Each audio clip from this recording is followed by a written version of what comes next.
Hi friends, welcome to prabha'sTopicz. prabha'sTopicஸில் இன்றைக்கி நம்ம cheese pasta எப்படி செய்கிறதுன்னு தான் பார்க்க போகிறோம். பாருங்கள், செம்ம டேஸ்ட்டாக க்ரன்ச்சியாக ரொம்ப அருமையான ஒரு ரெசிபி இது. ஈவினிங் ஸ்நாக் ரெசிபியாகவும் நம்ம யூஸ் பண்ணிக்கலாம், செஞ்சுக்கலாம். செஞ்சு பாருங்கள், ரொம்ப அருமையாக இருக்கும் ஃப்ரெண்ட்ஸ்.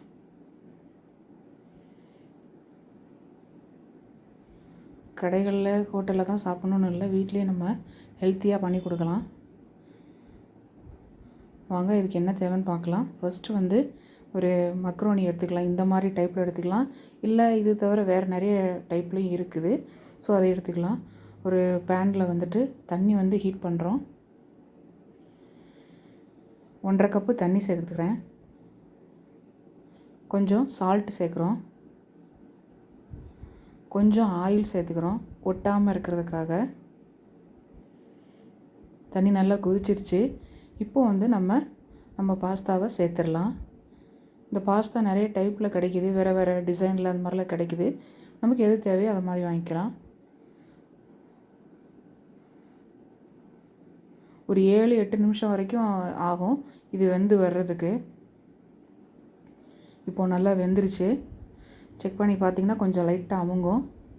ஸோ அதுதான் கரெக்டான கன்சிஸ்டன்சி. இதுக்கப்புறம் ஒரு தக்காளியை நல்லா மிக்ஸி ஜாரில் பேஸ்ட் பண்ணிக்கலாம். அடுத்து கடாயில் கொஞ்சம் பட்டர் சேர்த்துக்கிறோம். இதுக்கு பட்டர் போட்டால் நல்லாயிருக்கும், செம்ம டேஸ்ட்டாக இருக்கும். கொஞ்சம் இஞ்சி, துருவி வச்சுருக்கிற இஞ்சி, கொஞ்சம் பூண்டு எல்லாம் துருவி வச்சுருக்கோம். லேசாக நல்லா இது பண்ணிக்கலாம், சாட்டை பண்ணிக்கலாம். அடுத்து உருளைக்கிழங்கு, ஒரு உருளைக்கிழங்கு எடுத்துருக்கிறேன். பொடியாக நறுக்கின உருளைக்கிழங்கு. கேரட்டு, அதுவும் ஒரு கேரட் எடுத்துருக்கேன். ஒரு ஆனியன், ஒரு வெங்காயம் எடுத்துருக்கிறேன். இதை நல்லா வதக்கிக்கலாம். இதை ரொம்ப ஓவர் குக் பண்ணிடக்கூடாது, அப்புறம் பாஸ்தா நல்லாவே இருக்காது. ஓரளவுக்கு ஒரு 3/4 பதம் வந்தோடனே இது பண்ணிடணும். நல்லா வதக்கியாச்சு. இப்போ அந்த தக்காளி பேஸ்ட் இருக்கு இல்லையா, அதை ஆட் பண்ணுறோம். புளிப்பு டேஸ்ட்டுக்காக சேர்க்குறோம். இதை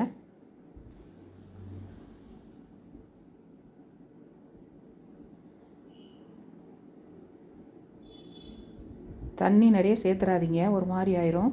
பெருஞ்சீரக பொடி, அப்புறம் கொஞ்சம் சீரக பொடி சேர்க்குறோம். கொஞ்சம் மிளகாய் பொடி சேர்க்குறோம். இவ்வளோதான் இன்க்ரீடியன்ட்ஸு. பெருசாக ரொம்பலாம் கிடையாது. நம்ம வீட்டில் இருக்கிற பொருட்களை வச்சு அழகாக செஞ்சிடலாம்.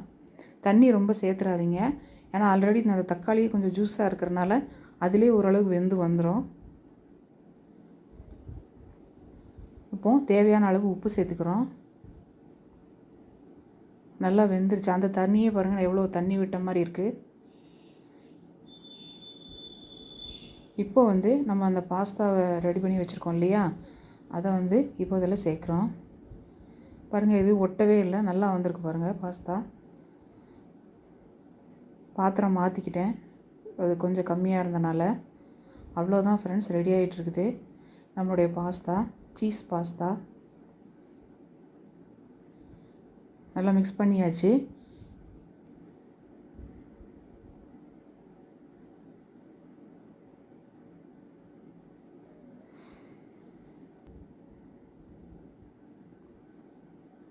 இந்த ஸ்டேஜில் கொஞ்சம் சீஸ், நல்லா துருவி வச்ச சீஸு, அதுக்கப்புறம் பார்த்திங்கன்னா மல்லி கருவேப்பிலை கொஞ்சம் சேர்த்துக்கலாம். அவ்வளோதான் ஃப்ரெண்ட்ஸ், நம்மளுடைய இது ரெடி ஆகிடுச்சு பாஸ்தா. தேங்க்ஸ் ஃபார் வாட்சிங்.